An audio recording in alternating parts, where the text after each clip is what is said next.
അപ്പം ഇന്ന് കുക്കിംഗ് വീഡിയോയിലേക്കാണ് ഞാൻ പോകുന്നത് ഗെയ്സ്. അപ്പം നമുക്ക് കുറച്ച് ചീമക്കിഴങ്ങ് കിട്ടിയിട്ടുണ്ട്. ഇത് നന്നായിട്ട് നമ്മൾ കഴുകി വൃത്തിയാക്കി നമ്മൾ കട്ട് ചെയ്തെടുത്തിട്ടുണ്ട്. ഇതൊരു പാൻ വെച്ച് അതിലേക്ക് നമ്മളിട്ട് ഒരു ലേശം മുളക് പൊടി ഇട്ടു, ആവശ്യത്തിന് വേകാനുള്ള വെള്ളം വെച്ചു. ഇനി കുറച്ചൊരു ലേശം ഉപ്പും കൂടി ഇട്ട് നമുക്കിതൊന്ന് വേവിച്ച് റെഡിയാക്കി എടുക്കാം. അപ്പോൾ ഗെയ്സ്, ഇനി നമുക്ക് ഇതിലേക്ക് 5-6 കറിവേപ്പില തണ്ട് കൂടി ഇടാം. നല്ല ഫ്രഷായ കറിവേപ്പില അല്ല, ശകലം ഉണങ്ങിയതാ, ഉള്ളത് കൊണ്ട് ഓണം പോലെ. എല്ലാവരും ഇപ്പോൾ അങ്ങനെയാണല്ലോ. നമുക്ക് ഇതൊന്ന് ഇളക്കി ഇതൊന്ന് മിക്സ് ചെയ്തിട്ട് നല്ലതുപോലെ ഒന്ന് അടച്ച് വയ്ക്കാം.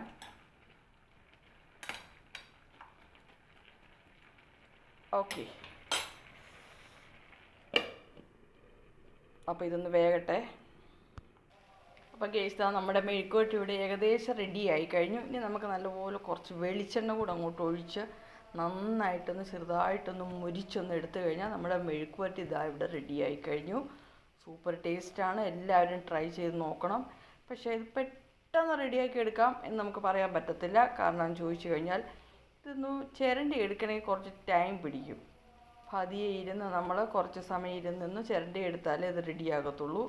പക്ഷെ ഒരു കാര്യമുണ്ട്, നമ്മളിത് ചിരണ്ടി എടുക്കുന്ന ബുദ്ധിമുട്ട് ഇത് നമ്മൾ കഴിച്ച് കഴിയുമ്പോൾ കിട്ടുന്ന ആ ഒരു ടേസ്റ്റ് ഉണ്ടല്ലോ, ആ ടേസ്റ്റ് കിട്ടിക്കഴിയുമ്പോൾ നമ്മൾ എത്ര ബുദ്ധിമുട്ടി നമ്മളിത് ചെയ്ത് എടുത്തെന്ന് പറയുമ്പം ആ ടേസ്റ്റ് കിട്ടിക്കഴിഞ്ഞാലുണ്ടല്ലോ, നമുക്ക് വീണ്ടും ഇത് ഉണ്ടാക്കി കഴിക്കാൻ തോന്നും. അത്രയ്ക്ക് ടേസ്റ്റാണ്. എല്ലാവരും ഉണ്ടാക്കി കഴിക്കുന്നതാണ്, മിക്കവാറും വീടുകളിലൊക്കെ ഉണ്ടാക്കി കഴിക്കുക. എന്നാലും നിങ്ങളൊന്ന് ട്രൈ ചെയ്ത് നോക്കുക ഗെയ്സ്. അപ്പോൾ ബായ്, വീണ്ടും ഒരു വീഡിയോയുമായിട്ട് ഞാൻ തിരിച്ച് വീണ്ടും വരും. അപ്പോൾ സൈനിങ് ഓഫ് ഗീത സബു.